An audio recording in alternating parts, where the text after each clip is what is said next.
Get ready for it.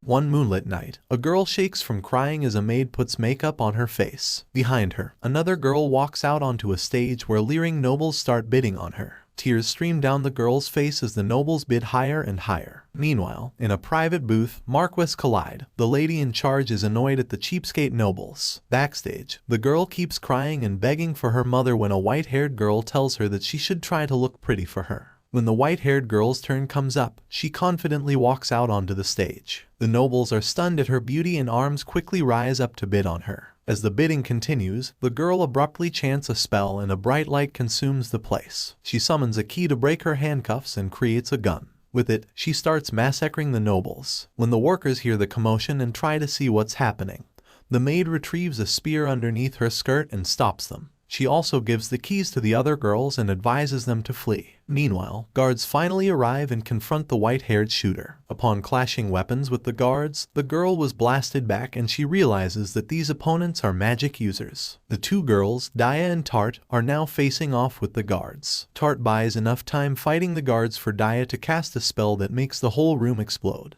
The explosion alerts and signals another group outside of the castle, Lug and Maha. Lug readies his gun and snipes the mastermind of the slave ring, Marquess Collide. As the gunshot resonates in the air, Lug's mind was transported back to his past life when he was still a killer for hire on Earth training a rookie. Being an old veteran assassin, he advises his rookie companion on how assassinations work. After killing key people, the assassin starts leaving amidst the protest of his rookie partner. The rookie girl points out that they can wipe out all the mafia right now, but the old man reminds her that it's not their mission. They aren't heroes of justice, but just tools of the organization. Thus, he orders her to stand down and start packing their stuff. And yet, even the best laid plans can go awry since a military drone manages to spot them. The assassin quickly gets behind the wheel of their escape van and drives away. Military vehicles quickly chase after them and gunshots erupt from their van.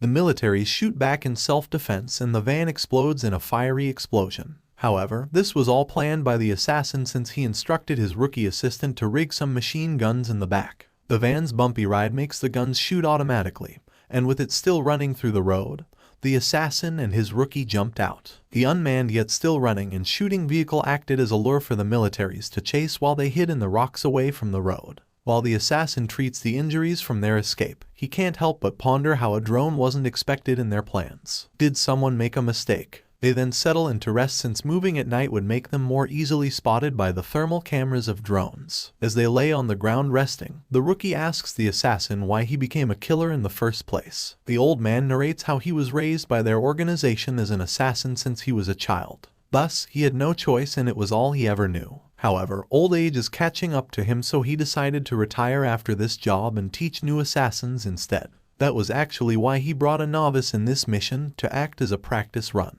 The rookie gets offended by getting called a novice, and she exclaims that she's the best in her generation. In an instant, the assassin pointed his gun at her and asked her a couple of questions. First, why is the gun pointed at her right now? When she answered that she didn't know why, the assassin told her that it was because she trusted him, something an assassin shouldn't do. The second question is why is she not trying to fight back? When she replied that because she knows her skills won't work against him, the assassin points out that this is exactly why she's a novice. She didn't have faith in her own abilities. He then hands the gun to her and tells her that they should sleep for the night. The assassin curls down to sleep, but the girl pulls the gun back out and aims it at the assassin. When the assassin doesn't move, she asks him why he trusts that she won't shoot. The assassin reveals that it wasn't that she won't shoot, it's that she can't. He had given her the gun empty, and he scolds her for not noticing the lack of weight. The next day, the organization congratulates them for a job well done. They then use fake passports given by the organization to get on an airplane and conclude their mission. However, it didn't end well. The plane suddenly shakes as news broke out that it was hijacked. The assassin realized that the organization wasn't leaving any loose ends, and the rookie girl was sent with him to distract him. The organization was probably also the one who tipped off the military so they would show up and corner them. He headed to the cockpit to check the pilots, but they were all dead and the controls were all busted. Outside, a fighter jet sends a missile their way and the plane explodes, killing the world's finest assassin. As the assassin's consciousness slowly fades into oblivion, he doesn't understand why the organization betrayed him. The emotions he suppressed are returning, and for the first time in a while, the assassin felt frustrated. Thankfully, it didn't end there, as the assassin abruptly finds himself in a mysterious place in front of a goddess. The goddess offers him two choices: be reborn on Earth with a clean slate, or be reincarnated in another world with his memories. The tempting offer piques the curiosity of the assassin, and he asks her who he has to kill. The goddess smirks and reveals to him that his only target will be the hero. The assassin and the goddess settle into some seats after the assassin accepts the job. Since he was born, he suppressed his emotions and lived as a tool for killing people. And yet, he had regrets at the end of his life. If he gets another chance at life, then he wants to live his own life. The goddess replies that he's fine to live as he wishes as long as fulfills the mission. To start, she transfers to him the knowledge of his new world. He will be reborn in a fantasy world of swords and sorcery, and he has 18 years to kill the hero. But why would he need to kill the hero in the first place? Well, 16 years from now, the hero will defeat the demon lord and save the world. But after that, the hero himself will use his power to plunge the world into chaos and destroy it. Thus, he needs to kill the hero exactly after they kill the demon lord, but before they destroy the world. The assassin ponders his mission and points out that humanity in this new world has limits. The only one who doesn't is the hero, who possesses abilities far greater than other humans. In other words, he has to kill a non-standard monster using his standard abilities. Therefore, he asks the goddess to give him the best possible abilities to start off with. The goddess concedes with the assassin's reasoning and grants him the highest stats a normal human can have. Not only that, she will also allow him to choose his own magic attributes and 5 skills to be born with. There are 123,581 skills in total with 5 ranks, and the assassin is free to choose one from each rank. Meanwhile, the hero has 30 skills, with at least 5 of them being S rank. This means that he has to choose his own 5 carefully. For the rarest S rank skill, he chooses Rapid Recovery. For an A rank skill, he selects Spellweaver, the ability to create new spells. For B rank, he takes Limitless Growth. In C rank skills, he picked Martial Arts. And lastly, D rank skills are skills everyone has. One of the abilities surprises him and he quickly selects that. As for magic attributes, this usually consists of the 4 elements, plus light and dark. Humans typically only have one. But the assassin decides to select all 4 elements in exchange for not being able to specialize in only one. With his choices made, the goddess reborns him into the house of Tuatha, a noble house of assassins. When he opens his eyes, the face of his parents, Sion and Esri Tuatha, welcomes him and names him Lug. Sion declares that he will be trained as an assassin and will be raised as his heir, making Esri tear up upon remembering their first child who died on the job. 7 years pass since he was born, and Lug is now honing his skills in the forest. He still cannot use magic since he needs a mentor for that.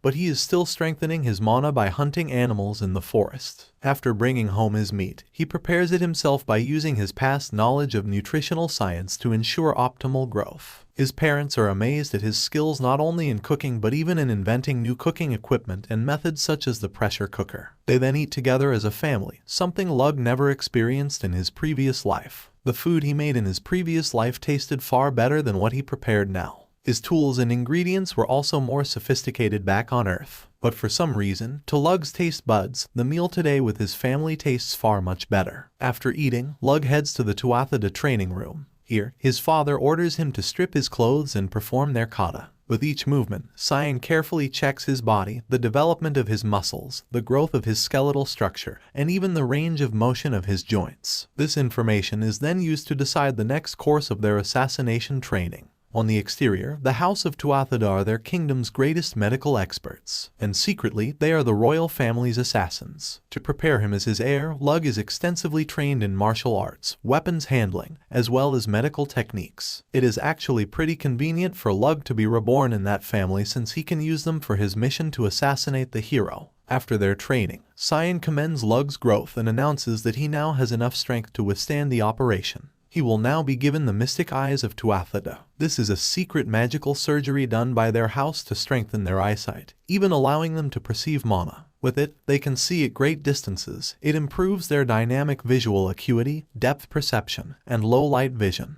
A few days later, a bandaged and blindfolded Lug is being fed by Esri. Her mother was glad to be able to baby Lug again, and she even offers to nurse him like a baby. It was too bad Lug wasn't able to see the valleys before him. Thankfully, his father arrives and rescues him from his mother's embrace. He then informs him that his eyes have healed enough for the bandage to be removed. As the bandage slowly unfurls across Lug's head and his vision returns, the sprawling lands of their region welcome him. By focusing his eyes, he can even see the villagers planting crops and gossiping in their houses. In the river, he can spot the fish, and in the forest, he can perceive the birds. When looking at his father, he can see the mana emanating from his body too. Lastly, his father reveals to him that his final wish is being granted. A magic teacher will be arriving at their estate. His mother excitedly prepares Lug for their visitor's arrival by making him wear her favorite dresses. When the horses arrive, he and his father wait as a girl disembarks from the carriage. He was surprised to learn that his mentor will be a child like him. The girl, Dia,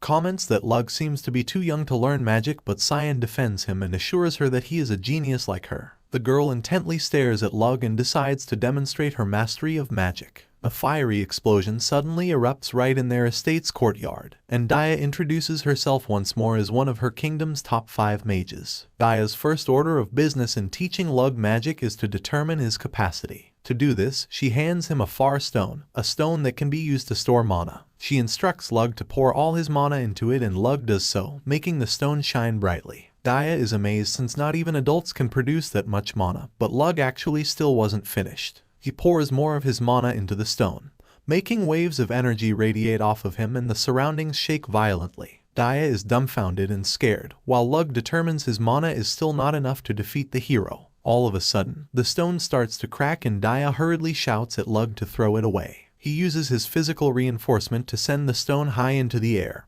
and it explodes in a blinding flash, breaking all of the windows in the castle and flattening the trees all around. The sudden explosion makes Cyan and Esri come running to check up on them. Dia apprehensively explains that she was just trying to measure Lug's mana, but it wasn't his fault. Dia was afraid that they would be scolded, but the two parents were actually overjoyed that their son could wield such powerful magic. However, Cyan asks Dia to focus on teaching Lug magic for assassination, not war. Lug then asks Dia for more far stones, but Dia sadly informs him that it's the treasured resource of her home region in the Swoigel Kingdom. Later that night, Lug is preparing for bed while thinking of ways to secure more far stone. After seeing its destructive potential, he observes that it can be used in assassinating the hero. To his surprise, Dia knocks into his bedroom and proceeds to lie in bed with him. She proclaims that his big sister Dia will sleep with him from now on. As his mentor, she had decided to treat him as a little brother, a fate worse than being friend-zoned.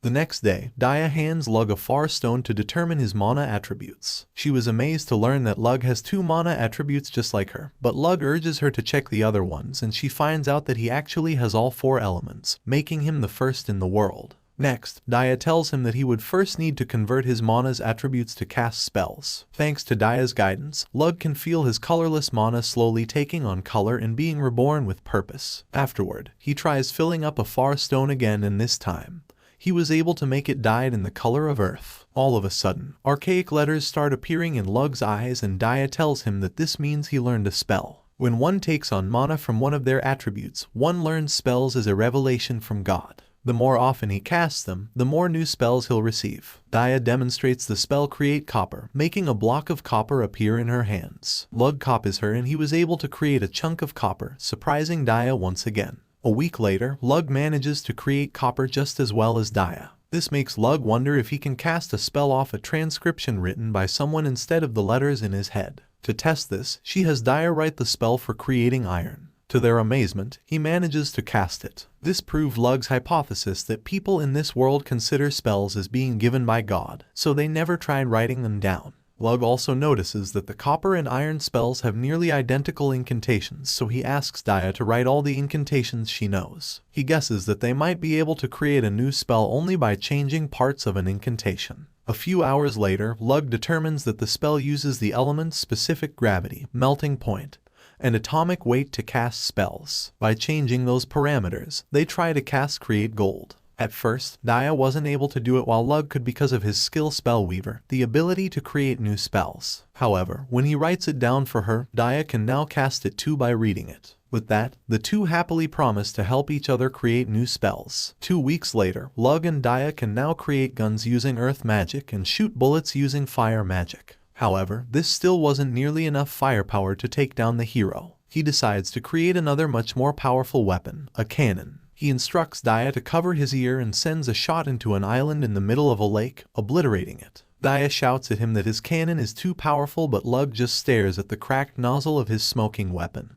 wondering how to make it stronger. Later that night, as they were about to sleep, Dia hugs Lug and tells him that she wishes she doesn't have to leave after finishing teaching Lug. Lug gets up from bed and uses his magic to create a special knife made from titanium alloy. He then gives the beautiful knife to Dia and tells her that it's the product of their spells. Dia also gives him her necklace made from a special far stone, and Pinky promises to visit each other in the future. The next day, Dia says farewell to Lug and his parents. After she leaves, Cyan turns to Lug and informs him that he must now learn the truth about their family, Tuatha. They then rode a carriage to a nearby prison where Lug can further hone his skills. Cyan tells Lug that he has to practice killing so that he won't freeze up when he has to kill someone. Lug asks his father why he was raised to be hesitant when taking a life when they could have raised him to suppress his emotions and easily eliminate their targets. However, Cyan reminds him that they are not tools, they are humans. They must possess human values so they can read the minds of others. In summary, humanity is a necessary weapon for assassination.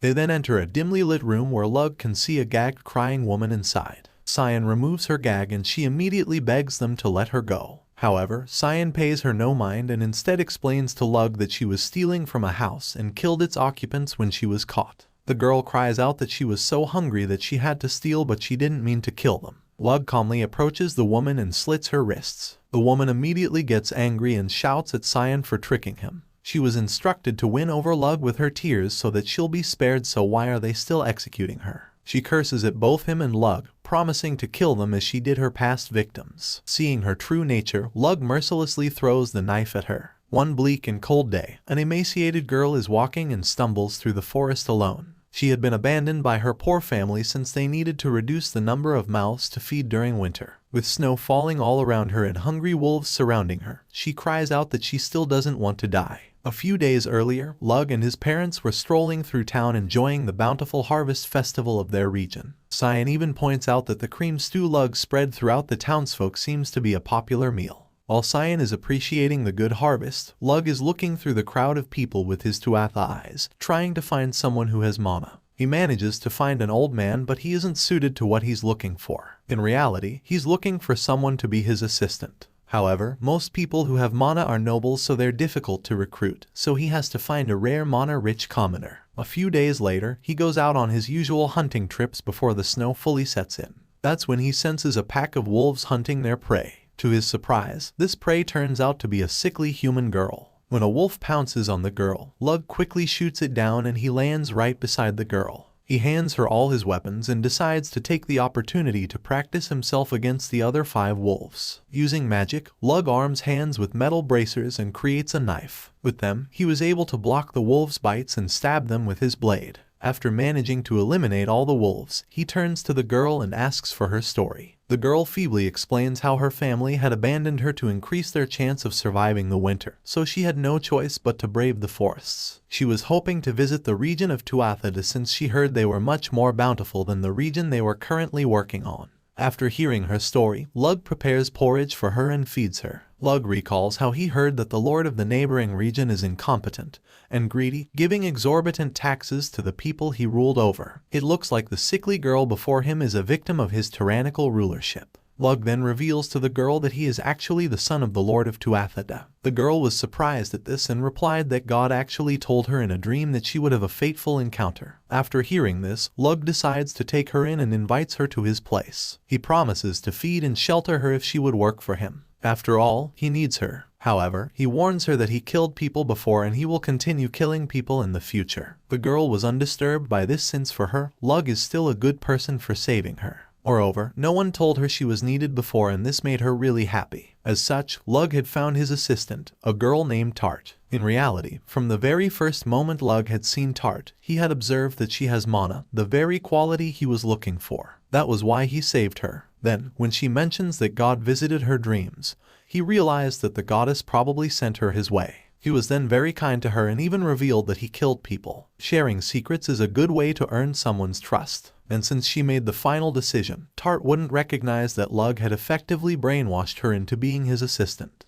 Everything went according to Lug's plans. 40 years ago, the goddess actually sent someone else besides the assassin to kill the hero. He was the world's finest special forces soldier. Now, the goddess is checking up on him, but he turned out to be a drunk shut-in after getting reincarnated in his new life. Meanwhile, Lug is now 12 years old and he is awakened by Tart. Tart had grown into a beautiful girl who dutifully serves as Lug's servant. During breakfast, she wipes Lug's mouth and offers him his coffee. Even Esri and Cyan praise her skills and focus on serving Lug. After breakfast, Lug instructs Tart to go to the training room where she instructs her to strip. Just as his father had done to him when he was a child, Lug makes Tart perform their kata as he checks the growth of her body. In just 2 years since meeting her, Tart had acquired a body worthy of an assassin and refinement appropriate for an aristocrat's servant. After checking her growth, Tart tried to attack Lug with a knife, but Lug easily disarmed her. She then apologizes for failing once again. Tart might be hardworking, but Lug had noticed that her progress with combat skills has been painfully slow.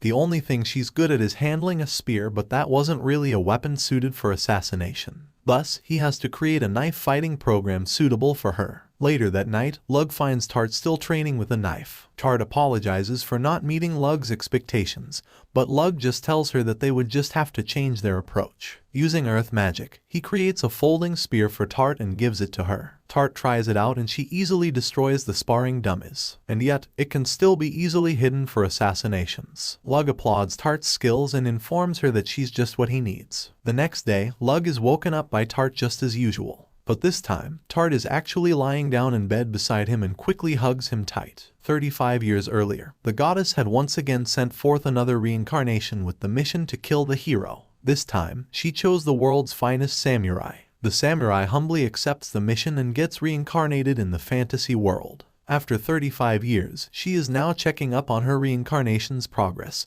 but the samurai just rushes at someone who looks like the hero and gets blown away by magic fire. Meanwhile, Lug and Tart are visiting the market. There, the townsfolk shower Lug with gifts for his various help throughout the season, from teaching them about fertilizers or filling the reservoir with water. When someone asks for help like his cow being injured, Lug doesn't hesitate to offer his expertise and magic. As they were going back, their carriage was laden with produce and gifts. Tart compliments Lug's kindness, but Lug explains that gaining gratitude and recognition among people is just a necessary part of managing a region. Tart can't help but compare it to her home region, where there was a rift between the hearts of the people and the lords. Back at home, Lug checks his hidden supply of far stones. He had learned how to produce them by analyzing the one Daya gave him, and ever since then, he's been carrying them around, filling them with mana, and stockpiling them. The more mana he expends, the more it grows, and by saving them like that, he can always use them as weapons. Afterward, Cyan summons him to a meeting where he starts asking about Tart. Lug elaborates on how Tart is now on the level of their branch families. However, this wasn't what Cyan was asking for. Cyan had suspected that Tart might be a spy sent to steal the Tuathida techniques. Lug assures him that based on his 2 years of observation,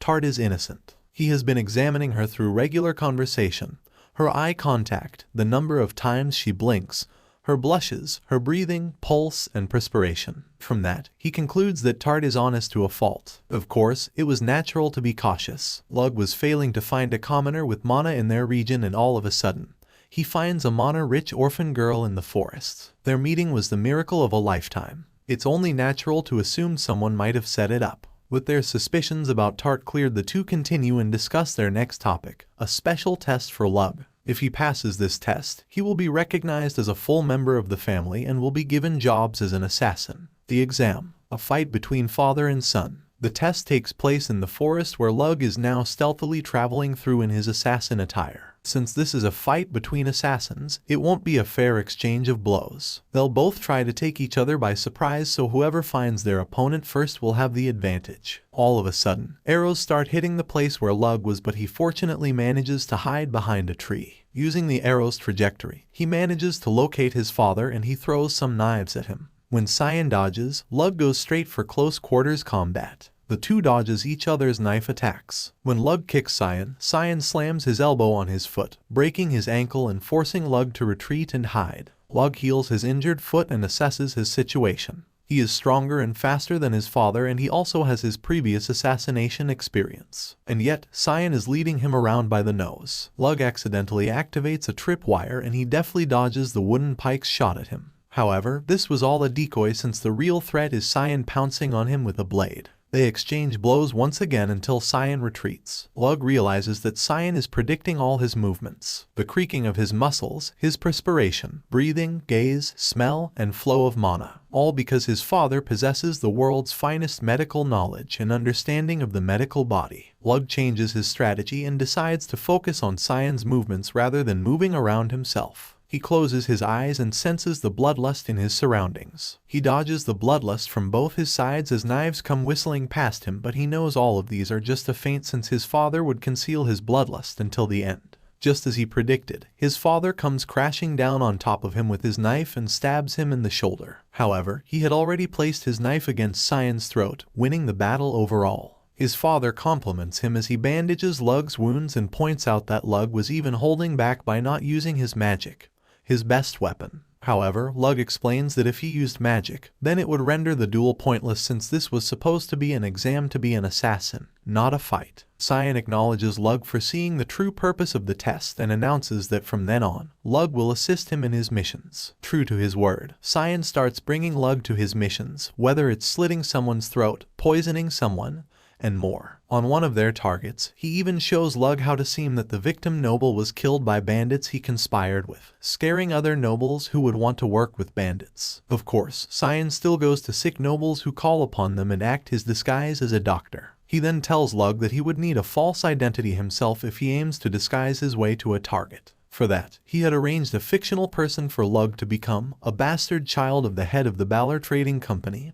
Ilig Balor. Until he turns 14, Lug will train to become a merchant as Balor's son. Back at the villa, a large party was held by the Tuatha for Lug. The Branch families commend Luke for passing his final test at only the age of 12, an excellent feat. However, a young cousin named Rana angrily throws his wineglass at Lug. He refuses to accept that a boy younger than him will be the next head of the house. He exclaims that he's stronger so he should be the next head. Cyan accepts his words and decides that if Lug shows that he's stronger, then no one should complain. Rana accepts this too, but in an instant, Lug was already behind him with a knife to his throat, demonstrating his superior assassination skills. Rana declares that he still hasn't surrendered and charges at Lug, and Lug uses his own momentum to throw him into the ground and break his arm. It looks like Lug wasn't only a better assassin, but is even stronger at a straight-up fight. A little while later, Lug meets with Rana in the garden once again, who asks him if he comes to gloat. After all, he lost to a child like Lug. Lug, however, explains that he had defeated even Cyan,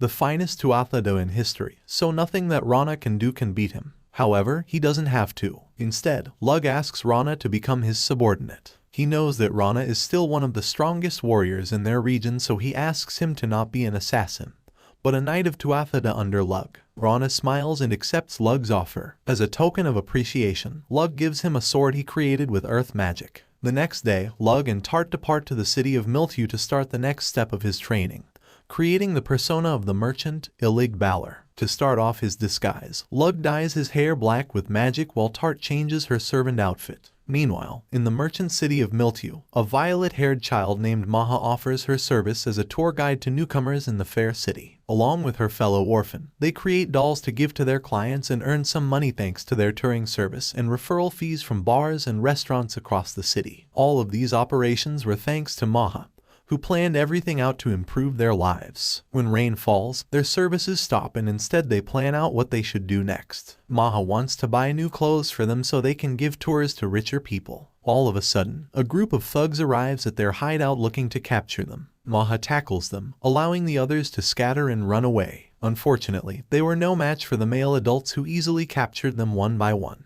They were then brought to a place outside the city where a sleazy-looking man welcomed them to the Tauren orphanage, their new home. Maha's friend, Noin, tries to protest and tells them that they were already living fine on their own, but Tauren just hits her. They were then brought into a room where the others were also imprisoned. It looks like they were captured because the Lord's wife is offering a lot of money to people who help orphans. A man then tosses a sack of root crops into the room and tells them that it was their supplies for the week. The root crops were even less than they ate when they were street urchins and tasted worse too. From that moment on, they were treated as workers in the Tauren orphanage. They do the laundry and sew clothes to be sold by Tauren. When they were slow in working, they got beaten up and imprisoned in a room. Meanwhile, Torin lets his suspicious customers tour their workshop, looking for merchandise. When night fell, they were preparing dinner when the oldest of Maha's friends, Ifa, was summoned by the men. She was then bathed, put on clothes and makeup, and left with Torin in a carriage. A few hours later, Maha witnesses a crying Ifa with torn clothes and smudged makeup come back to the orphanage. Maha tries to console her, but Ifa just runs into a nearby barn and cries to herself. From that moment on, Ifa was always summoned and taken away by Torin,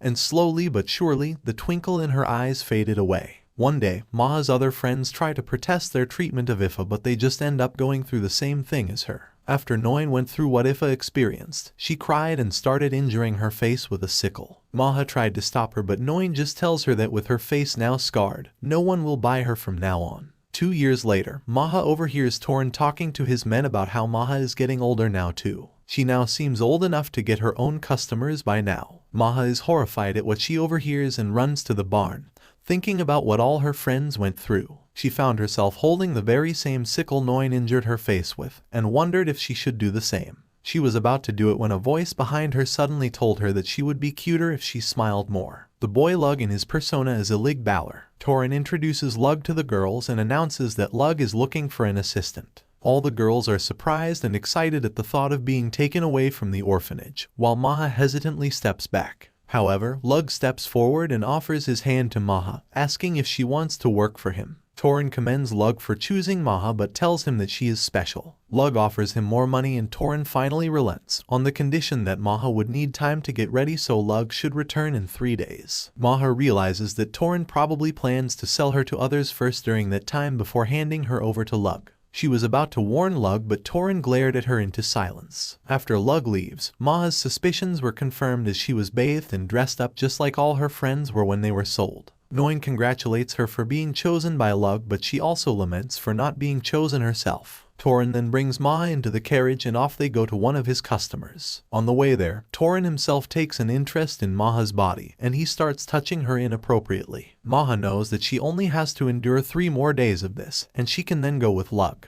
However, Maha knows deep in her heart that she doesn't want to be defiled before she gets to live with him. She suddenly wraps herself in Mana and jumps out of the carriage in an attempt to escape. She runs straight into the forest, but unfortunately, it appears that Torin's worker also has Mana and he manages to block her escape route. He catches Maha and is about to ravage her when Lug finally arrives and throws him away from her. He tells them that he can see Maha's eyes earlier begging for help. Torin then arrives and orders his men to attack Lug. Maha tries to warn Lug that they have Mana, but of course, Lug easily defeats the Torin and his men. Meanwhile, another girl meets up with the noble customer of Torin. He excitedly tears open the girl's dress, but soldiers suddenly break into the room and arrest him. The girl, who is Tart all along, happily smiles and falls out the window. As morning arrives, soldiers raid the Torin orphanage and capture all the workers there. Meanwhile, the other girls happily drag Noin in front of a mirror where the scars her face used to be filled with mysteriously vanished. Outside, Lug offers his hand to Maha, who gladly accepts it. At the Balor household, Lug cures his new brother of a sickness, earning him the appreciation of Mr. Balor. Mr. Balor tells Lug that he accepted Lug to their family registry to repay a debt he had to Cyan.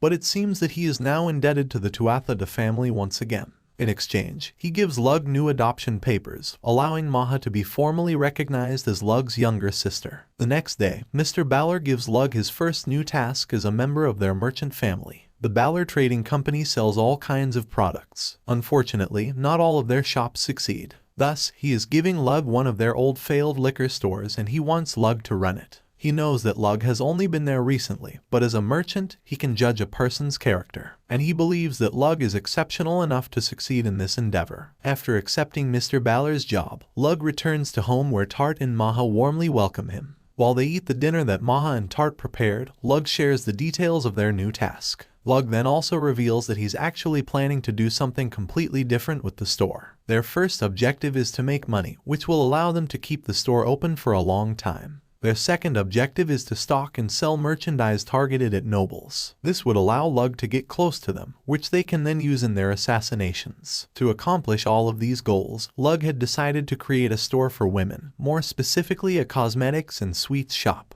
After finalizing their plans, they all head to bed, with Maha and Tart knocking in Lug's bedroom and sharing his bed. Lug knows that due to Maha and Tart's sad childhoods, they usually seek human warmth, and it also reinforces their infatuation to him. 2 days later, Lug seeks a meeting with Mr. and Mrs. Baller to present a prototype product for the store he'll be opening.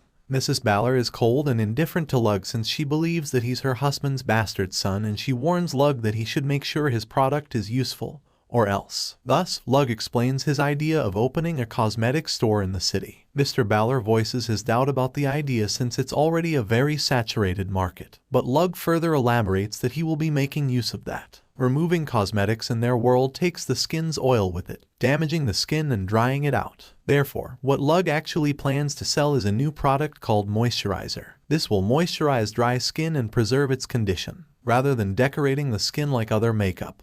His product would heal and protect it, making it more naturally beautiful. Mrs. Baller tries the moisturizer out on her arm and in her face. She was surprised to see that her skin became so moist and smooth. Lug further explains that the moisturizer also acts as armor for the skin, instructing Mrs. Baller to put makeup on top of the moisturizer. Cosmetics settle much more beautifully above the moisturized skin, so this wouldn't replace existing cosmetics but instead revolutionize them. Mrs. Baller's whole attitude toward Lug changes as she sees how useful his product is, and seeing how his wife took a liking to the moisturizer, Mr. Baller approves Lug's product. Mr. Baller likes the product so much that he instructs Lug to hire men so that they can begin the mass production of the moisturizer.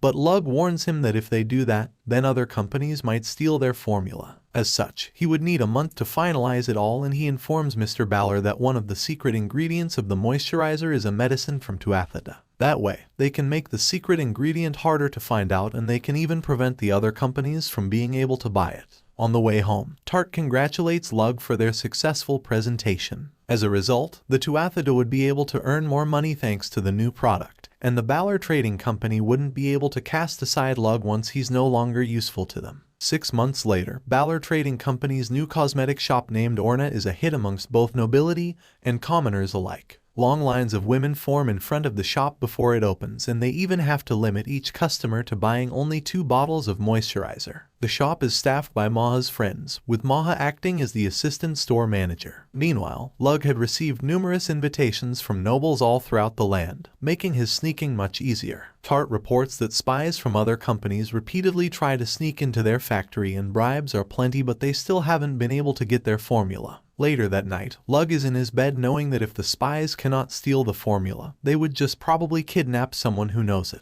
And just as he predicted, he can feel an assassin sneaking inside his house. Unfortunately for the assassin, Tart stabs him while he's still hiding in the ceiling, and Maha captures him. The 2 girls then spend the remainder of the night torturing the assassin until he spills which companies hired him. 30 years earlier, the goddess once again reincarnated one of the world's finest, its greatest DJ and rapper. His lyrical murders are so legendary that the goddess reincarnated him to exterminate the heroes with his beats. Back in the present, the goddess checks up on him only to see that he is just a peasant getting bullied by others. It seems that in this era, he's not considered singing but just insulting people. Meanwhile, Lug spends one of his days visiting Daya in Vikon, knocking on her window and sharing tea with her. They also exchange spells they learn, such as a gravity reversal spell. Lug then gives her one of his gifts, chocolate. At first, Daya was apprehensive to try them because of their brown coloring, but she was delighted at the taste. Lug remarks that he's actually planning to sell the chocolates at his store the following month. While Lug is enjoying his date with Daya, Tart and Maha enjoy the house for themselves by cooking and living the normal life that was deprived of them in their childhood. At night, Lug says goodbye to Daya and returns to find the 2 girls sleeping on his bed. The next day when he wakes up, the girls are curiously sniffing the air. To Lug's embarrassment, it seems that he is not the only one who is up but also something else down there. Thus, both Tart, his servant, and Maha, his adopted sister, insist to Lug that they should take care of him next time he's feeling that way again. One night in Miltu, Maha's friends are walking through an alley when 2 men suddenly assault them. They threaten them with daggers and demand that they hand over all of their valuables. They even start leering at them when they notice their beautiful faces. Thankfully, Maha abruptly arrives and apprehends the 2 thieves. She dodges their attacks and puts her own knife against their throats, threatening to kill them if they ever touch the girls again. It's been 2 years since Lug had launched Orna, and the store is still booming as ever. Meanwhile, Tart arrives and reports to Lug about her mission. She hands him a bag of buttons, souvenirs from all the men she killed.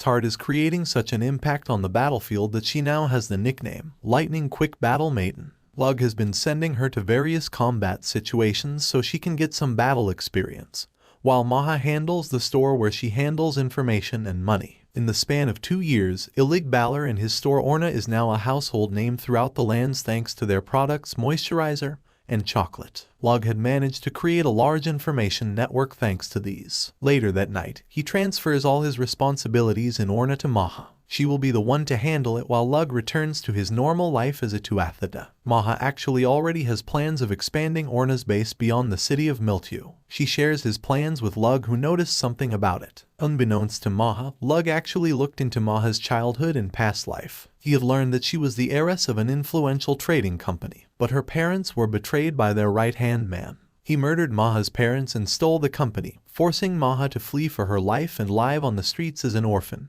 It seems that Maha's plans now are to take over her old company's stores and use them as stepping stones in furthering the spread of Orna. Lug approves of her plans and he tells her that he doesn't care if Maha brings her personal affairs into their business. As long as she achieves results, he is fine with that. Lastly, all of Maha's friends enter the room and thank Lug for everything he did for them. Lug smiles and asks them to look after his store for him. The next day, Maha washes Lug's hair, revealing Lug's original white hair. From that moment forward, Ilig Balor has left Miltu, and he is now Lug Tuathida again. Tart also dons her original uniform and they prepare to leave. Before they go, Maha hands Lug a lucky charm she made, and she confesses that she knows Lug is only using her because she has mana. But despite that, being able to help him makes her happy and she requests Lug to visit her once in a while. As Lug and Tart ride away, Maha promises to use the remainder of her life to help him. On the carriage, Tart remarks that she believes Maha's love for Lug is not as a brother or a friend, but something much deeper. However, Lug denies this and explains that Maha's feelings are just admiration. She just feels that way because Lug saved her. Meanwhile, a group of wolves abruptly blocks their path. The two disembark the carriage and Tart brandishes her spear. She plans to fight alone to demonstrate the results of her training.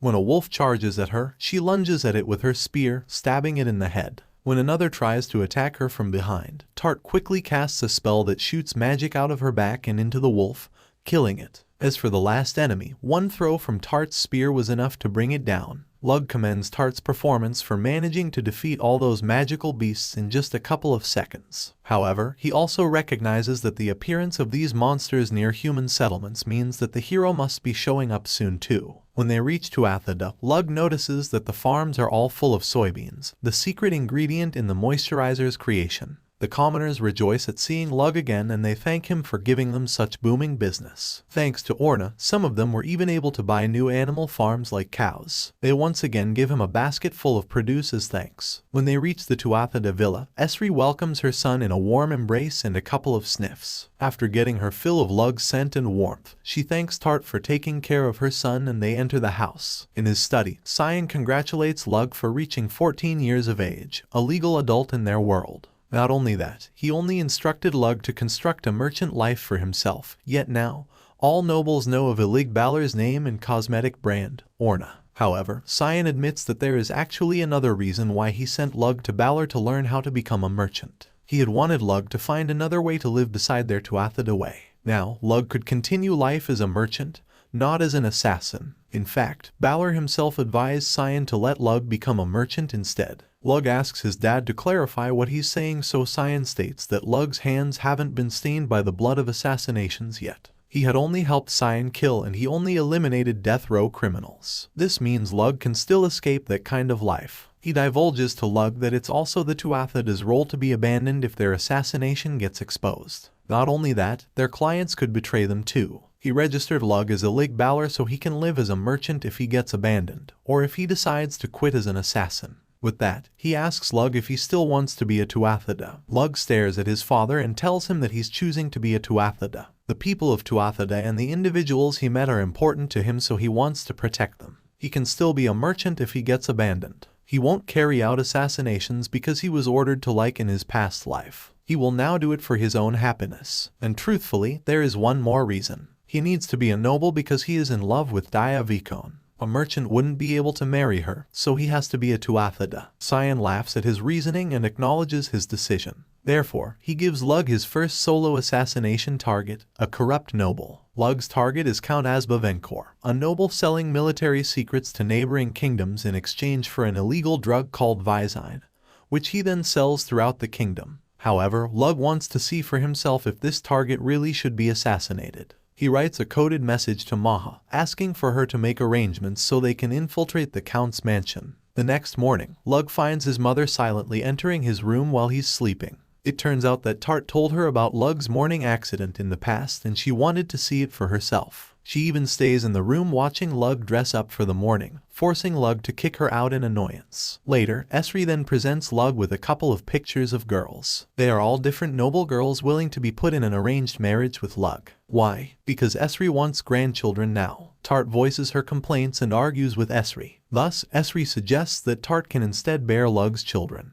It would be a good thing too since she doesn't have any family baggage and they could immediately try. Tart turns as red as a tomato while Lug himself scolds his mother. That night, Lug and Tart sneak out of the villa and use Mana to run to their target. While Maha uses her information network to learn what's behind the scenes, Lug himself will find out what he can publicly. 25 years earlier, the goddess had reincarnated the world's finest paparazzi. With his skills used to disparage countless celebrities with scathing articles, the goddess wants him to also demoralize the hero and prevent the world's destruction. Back in the present, this paparazzi actually plans to jump in front of the hero's carriage and frame them for a hit and run. Unfortunately, a stray horse bulldozes over him, ruining his plans. Meanwhile, Lug reaches the merchant city of Pisar in the territory of Count Venkor. Inside, they witness a multitude of injured soldiers in carts and by the side of the road. They were soldiers forced into battle at a disadvantage due to their military secrets being leaked. When they enter an alley, a girl happily asks them if they would like some gooseberry jam. Seeing her in a deserted alleyway rings alarm bells in Lug's head and he smashes all the girl's jars. From behind the girl, a group of men abruptly appears and asks Lug why he destroyed their merchandise. In an instant, Lug and Tart lunge at them and knock them all out. They then confront the girl and ask why she's selling drugs. The girl leads him to her mother, a scrawny woman who immediately grabs her daughter and demands that she be given more Visine.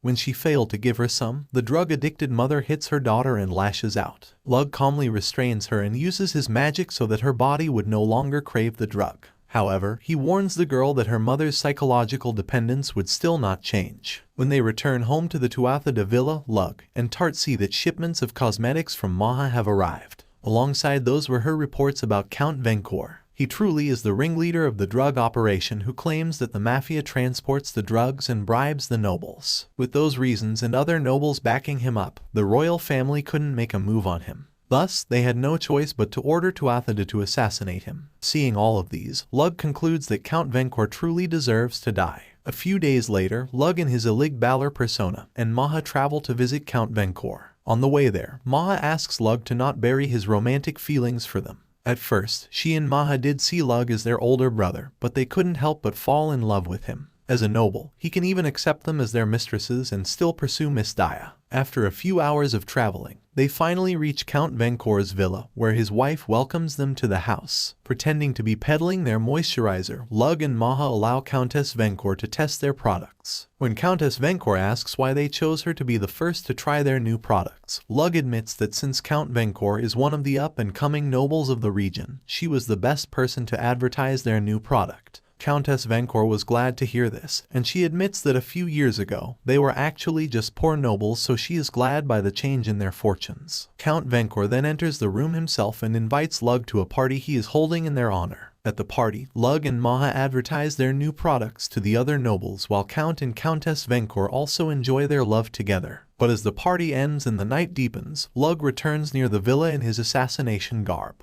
He uses his Tuatha eyes to locate Count Venkor's position and uses earth magic to create a sniper rifle. In just one shot, he kills Count Venkor. As they are about to leave, he can see Countess Venkor crying over her husband's body. In the past, the killing had never moved Lug's heart, but now his heart was shaken. Tart notices his forlorn face and gives him a gentle hug. This awakens Lug from his trance and they walk away. He doesn't regret the assassination, but he won't forget it either. That is who Lug Tuatha is as an assassin. After living on an uninhabited island as training, Lug and Tart travel across the ocean and head back to the mainland. Meanwhile, waiting for them on the shore welcoming them back was Maha. While they travel back home in a carriage, Maher reports what's currently happening on the mainland. As good news, she had found the divine weapon that Lug asked her to locate. A divine weapon is a tool possessing unbelievable abilities that can't be made by human hands. They are incredibly valuable objects that existed since ancient times and cannot be destroyed.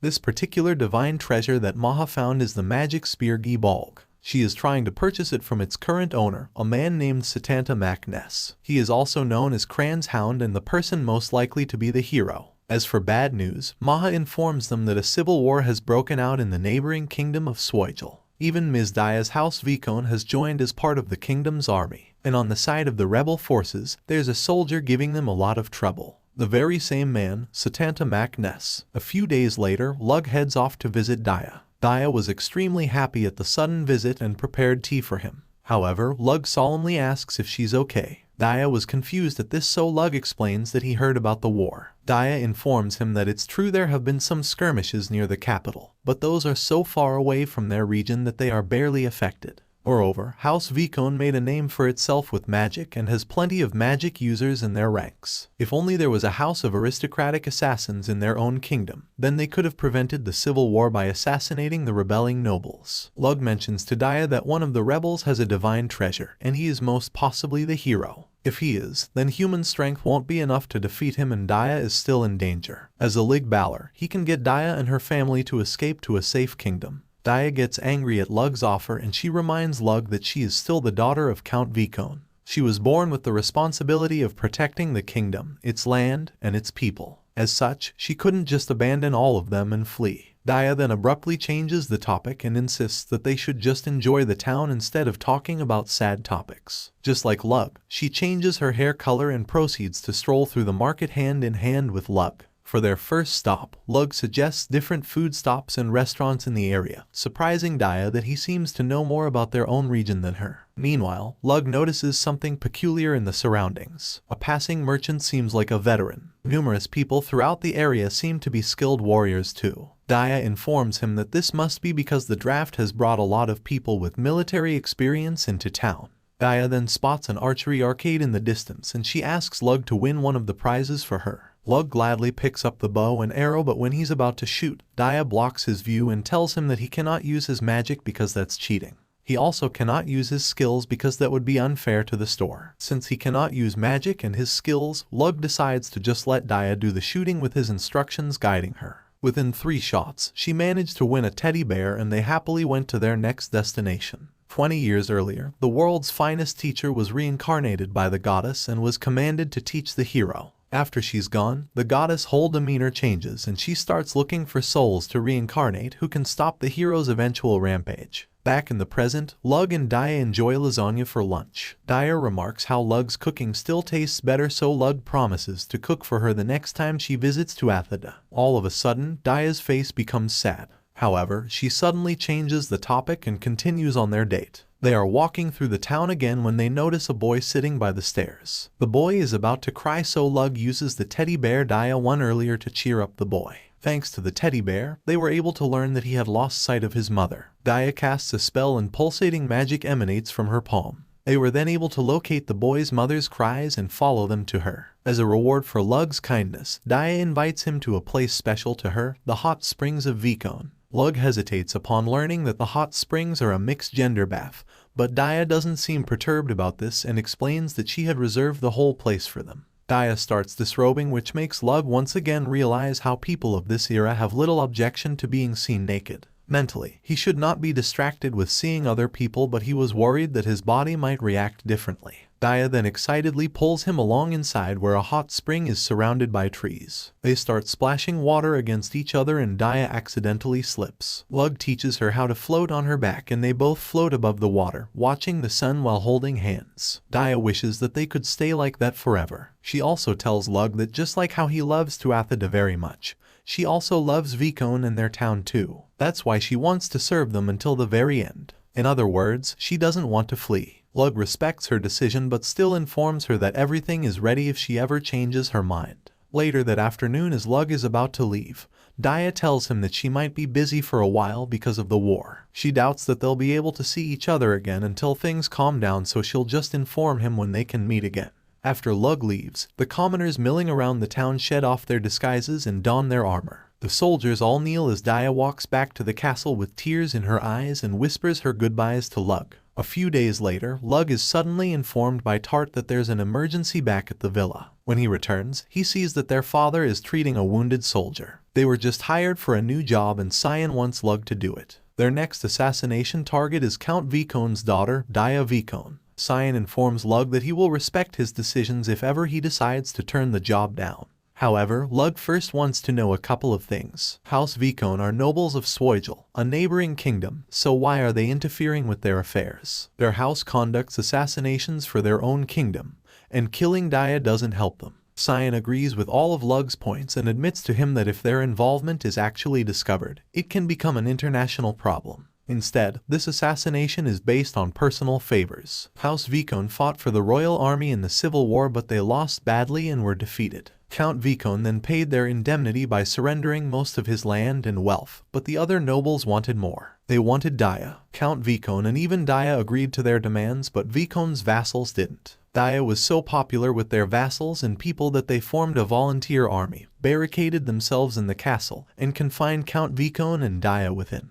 The other nobles treated this as an insurrection and an opposing army has already been dispatched to besiege the castle. To stop another civil war from breaking out, Daya's father, Count Vikon himself, had requested House Tuatha to assassinate his daughter and stop all the quarrels. However, this is all just a facade. Since they have already been branded as insurrectionists, they would all be killed so no matter who wins the war, Daya can't be saved. And so, he wants Tuatha to pretend to assassinate Daya but in reality, help her escape. Lug was surprised that his father accepted such a job in the first place, but Cyan professes that he owes a great debt to Count Vikon. If Lug doesn't go, then he himself would. Of course, he knows that he would run out of mana even before reaching Vikon and wouldn't be able to do anything. Lug knows that there are so many risks in taking this job. Not only that, he'll be bending their principles as House Tuatha of only serving their own kingdom. However, he already told himself that in this life, he won't live as a tool but make his own decisions. And so, he proclaims that he'll be accepting his job.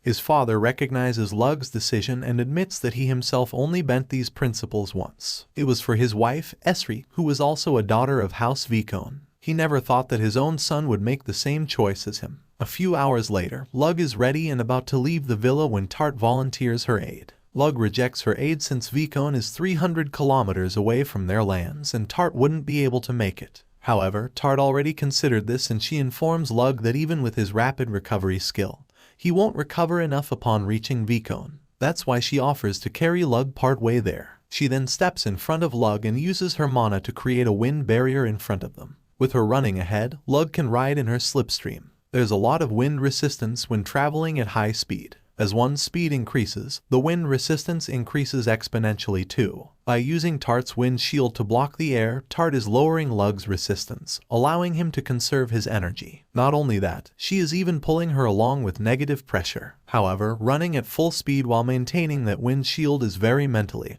and physically exhausting for Tart. He couldn't believe that Tart is willing to go that far just to save Daya. Meanwhile, Tart is remembering the day that Lug saved her. She knew from the start that Lug just saved her because she has mana and he was planning to use her as a tool. That would probably be a sad thing for a normal person but for Tart, it made her happy. He gave her a reason to live and for that, she will dedicate her whole life to him. Rain or shine, Tart runs ahead of Lug, carrying him along. Lug shouts at her to stop already but Tart just soldiers on. She knows how Lug always said that he doesn't want to be a tool anymore, but she will be the ultimate tool for him. After long treks of land, Tart's shield finally breaks and Lug catches her as she is flung away. Tart cries and apologizes for not making it this far, but Lug thanks her since they are in fact very near Vikon already. She tells Lug to go save the girl he loves and Lug runs ahead. With Lug now not able to see her, Tart lets go of her tears and cries her heart out. 14 years ago, the goddess had painstakingly sent numerous souls to be reincarnated in the hopes that they would stop the hero. After watching and refining her research, she finally finds the perfect soul that has the best chance to stop them.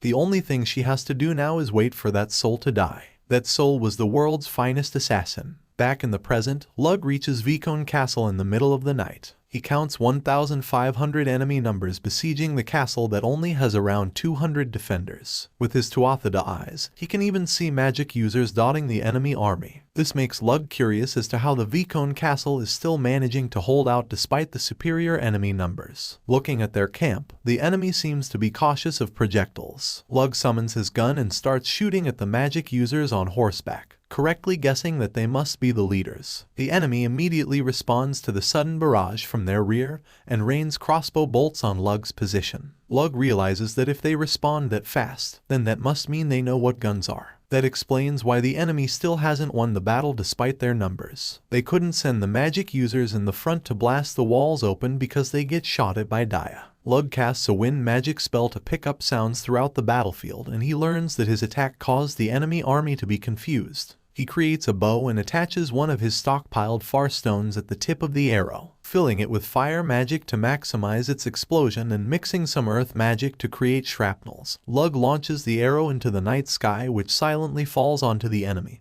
creating a huge explosion. He basically created a silent artillery. Of course, the Vicone soldiers behind the walls took advantage of the enemy army's disarray, and they quickly charged out, cutting them all up. Lug decides that this is the best time to sneak through the battlefield and infiltrate the castle. He casts wind magic again to discern the safest way to Dia's tower. In order to fake Dia's death, no enemy or ally should spot him. He finally manages to sneak in and Dia runs into his embrace. 14 years ago, the goddess watches as the world's finest assassin dies in a fiery airplane explosion. She's been waiting for that for a long time, and she quickly jumps into action, reincarnating his soul and giving him his mission. That was how the world's finest assassin gets reincarnated in another world as an aristocrat. Back in the present, Lug finally meets with Dia's father, Dimmer Vicone. Dimmer compliments Lug for not only arriving to take Dia away physically, but romantically too. He then informs Lug of his plan to draw the enemy to him by going on a rampage and vanishing after allowing the others to escape.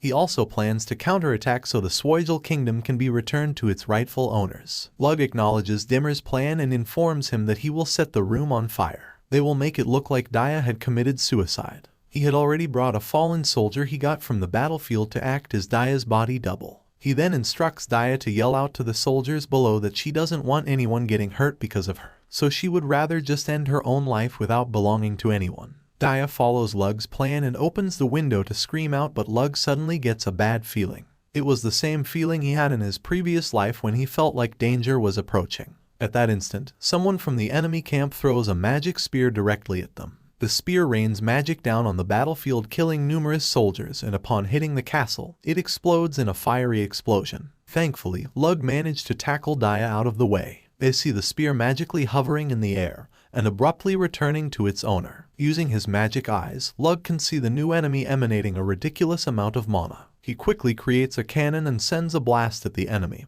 destroying the hill he is standing on. But when the dust settles, the enemy knight is still standing, laughing and complimenting Lug for finally letting him feel pain. Lug recognizes the knight's skill as the S-rank Berserk, allowing someone to exponentially increase their physical and magical abilities through anger. Dimmer instructs Lug to retreat with Dia since he recognizes the new enemy. It was the man who frightened the royal family into surrendering and ended the civil war. The man shouts out to Lug a challenge to a duel. If Lug wins, he will withdraw all their forces and never make a move on Vicone again. Lug couldn't believe that the man is still rational despite having the Berserk skill active. This must mean that this man has another skill that suppresses it, making him the man most likely to be a hero, Setanta Mac Ness. Not only that, the spear from earlier must be the divine treasure Gibalg. Meanwhile, back at Tuathida, Cyan and Esri receive a letter about the hero. Lug realizes that he has no choice but to accept Setanta's challenge, and yet he would definitely lose a duel against him. Dia vehemently rejects Lug's plan and declares that she will fight with him. Lug rejects her offer, however, and reminds her that he's not a knight or a hero. He is an assassin, so he will just assassinate Setanta. He creates a large piece of metal and sends it away with magic. Meanwhile, he asks Dimmer to come with him to witness the duel. Dimmer suggests an alternative plan of using their remaining men to distract Setanta and allow Lug and Dia to escape.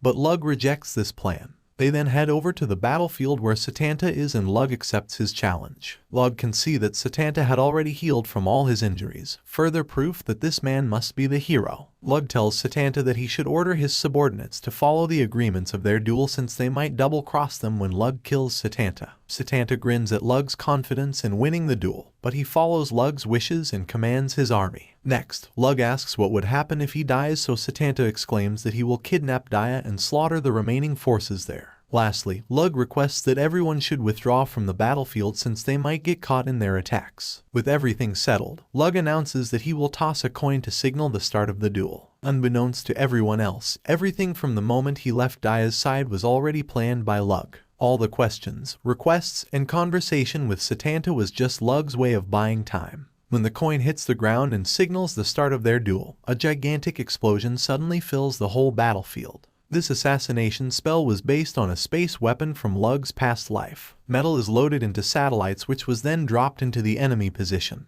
creating a weapon comparable to nuclear weapons. Back on Earth, this weapon was scrapped because it takes too much energy to transport the metals into space and it only burns up in the atmosphere. But in this new world of swords and magic, there exists a spell that controls the gravity of an object. This spell was then improved by Daya, and a few minutes earlier, Lug used it to send a large piece of metal into orbit. He then uses wind magic to prevent it from burning up as it falls through the atmosphere, and he even trained on an uninhabited island to aim it. This was the spell that Lug developed to assassinate the hero. The nuclear explosion envelops Satanta and completely destroys the whole battlefield, blasting Lug back in the process. When he woke up, it was already morning and Daya was trying to wake him among the rubble of the castle. She asks him why he risked it all to save her, but Lug just shows her the far stone she gave him when they were kids and reminds her of their promise. However, they couldn't fake Daya's assassination and death anymore since there were no more enemies to witness it. Lug suddenly kisses Daya, and for the first time in his life, he failed an assassination attempt. A few hours later, Lug returned with Daya to the Tuatha. Her father, Count Dimmer, went into hiding, and everything is back to normal. Cyan congratulates Lug for bringing Daya back alive and announces that from now on, she'll conceal her identity and live there as his younger sister. But he has one other thing to tell Lug. It seems that the hero has appeared in their kingdom. Lug is stunned to learn that Satanta wasn't actually the hero, but his father continues to explain that the hero's appearance means that the demon lord will soon appear. Thus, they should keep an eye on the situation. Meanwhile, at the capital, the hero, Lord Epona Rhiannon, has arrived.